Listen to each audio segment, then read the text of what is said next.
Nadreen, सबसे पहले हम बात करते हैं इसराइल और जो एक जंगबंदी हुई है गाज़ा में उस हवाले से।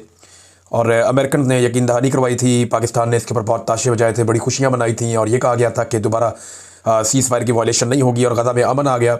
बहुत सारे जो मौलवी हैं हमारे, ख़ास तौर पे वो ताहिर अशरफी साहब, वो कह रहे थे जी कि मस्जिद अक्सा में मिठाइयाँ बांटी गई हैं। तो देखें, ये अमन दो सूरतों में ही आ सकता है, या तो इसराइल अपनी बात पूरी तरह मनवा ले और सारी दुनिया उसको मान ले, या दूसरा तरीका ये है कि फ़लस्तीनियों को उनका हक़ मिल जाए और फिर उन्हें उनके हकूक़ के साथ ज़िंदा रहने की इजाज़त दी जाए। अब इसके अलावा तो कोई और रास्ता है नहीं। जब तक कि फ़लस्तीनियों को उनका हक़ नहीं मिलता, वो अपनी जद्दोजहद करते रहेंगे। अब जद्दोजहद के लिए अलग अलग अदवार में अलग अलग तंजीमें रही हैं और बैनुल अक़वामी तौर पर उन पर पाबंदियाँ भी लगती रही है। अल-फतह एक तंजीम होती थी, आपको याद होगा, हमास, हिज़्बुल्लाह, बहुत सारी तंजीमें। अब बार बार सीज़ फायर वायलेशन हो रही थी और ये वायलेशन जो बार बार हुई है, इसका इल्ज़ाम इसराइल पे आया है कि उन्होंने बार बार सीज़ फायर वायलेशन की। और फिर अचानक खबर आती है कि हमास ने भी हमला किया और इसराइली फ़ौजी हलाक हुए और ये बताया गया कि 2 फ़ौजी हलाक हो गए और 3 ज़ख्मी हो गए। लेकिन जब इसके ऊपर तहकीकात हुई तो खबर कोई और निकल आई और जो हकीकी खबर निकली वो ये है कि रफ़ा के अंदर एक धमाका हुआ था जिसमें 2 इसराइली फ़ौजी मारे गए थे। वो हमास ने नहीं किया था, बल्कि इसराइली आबादकारों के बलडोज़र के बारूदी सुरंग पर चढ़ने की वजह से धमाका हुआ था। इसराइली आबादकार, आप समझते हैं कि इसराइल का एक पॉलिसी है कि वो यहूदी बस्तियां आबाद करता है, यानी मुख्तलिफ इलाकों में अपने शहरियों के लिए वो नई बस्तियां बनाते हैं। ये उन्होंने वेस्ट बैंक में भी बनाई, यरूशलेम में बनाई और बहुत सारे इलाकों में वो ये काम करते रहते हैं ताकि यहूदी आबादकारी साथ साथ होती रहे और आबादी मिक्स होती रहे। उनका अपना एक फार्मूला है, वो अपने तरीके से काम करते हैं। तो उनके लिए एक बलडोज़र जो काम कर रहा था वो एक बारूदी सुरंग के ऊपर चढ़ गया, उसकी वजह से एक धमाका हुआ।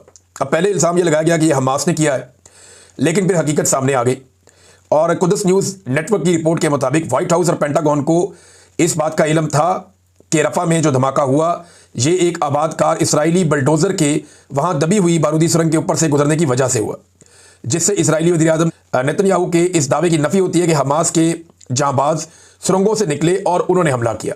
ऐसा नहीं हुआ, ये खबर आलमी सतह पर गलत करार दी गई है, बल्कि अब कुछ और जर्नलिस्ट हैं इसके बारे में बात कर रहे हैं। रियान ग्रैम ने इसके बारे में बात की। उन्होंने कहा कि अमरीकी इंतज़ामिया ने अपनी तहकीकात के नताइज इसराइल के सामने रखे कि जनाब ये तो गाज़ा ने वहाँ पे जो हमला हुआ ये हमास ने नहीं किया, ये तो एक हादसा हुआ है। तो इस पर नेतन्याहू ने अपना मौक़िफ़ तब्दील कर दिया और कहा कि क्रॉसिंग चंद घंटों में दोबारा खुल जाएगी।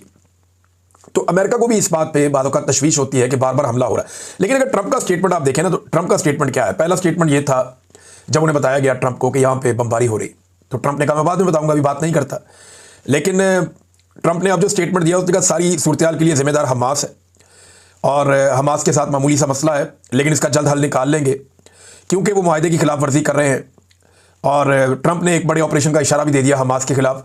और ट्रंप बार बार ये कह चुके हैं ये काम अमरीकी फ़ौजी नहीं करेंगे, बल्कि दर्जन भर उन ममालिक के फ़ौजी करेंगे या वो लोग करेंगे जिनको अमन मुआहदे के तहत वहाँ पहुँचाया जाएगा गाज़ा में।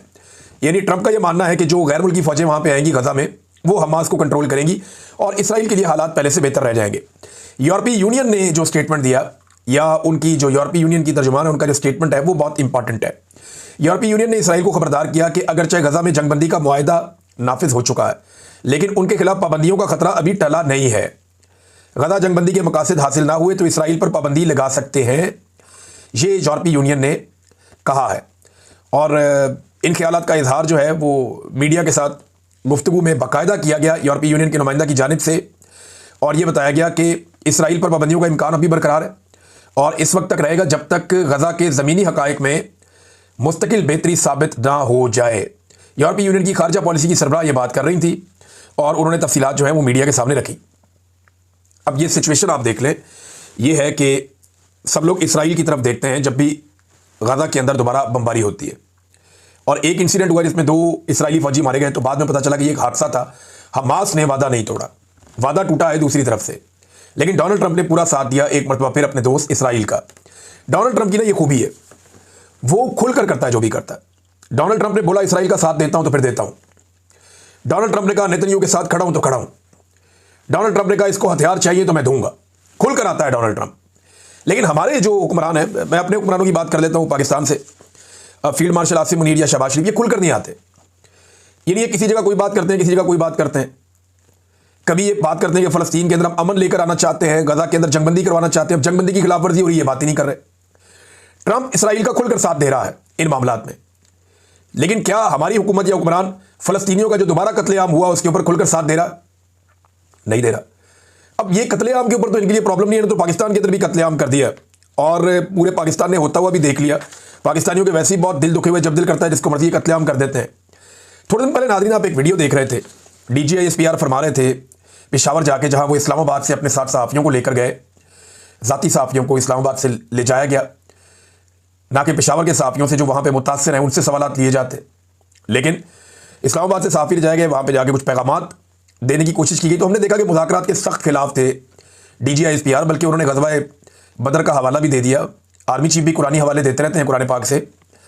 तो इन्होंने कहा जी अफगानिस्तान के साथ मुज़ाकरात पे इमरान खान साहब का मौक़िफ़ बिल्कुल गलत है। बार बार वो ये कहते रहे, यानी इमरान खान साहब का नाम लिए बगैर वो तनकीद करते रहे और अफगानिस्तान के बारे में बड़े, यानी जो ये हुकूमत का रवैया था वो बड़ा हद तक अमेज़ टाइप का था। उन्हें वो समझ रहे थे कि मसला ही कोई नहीं। और उसके बाद हमने देखा कि एक झड़पों का और जंग का सिलसिला भी हम देखते रहे, विटनेस करते रहे अफगानिस्तान के बारे में।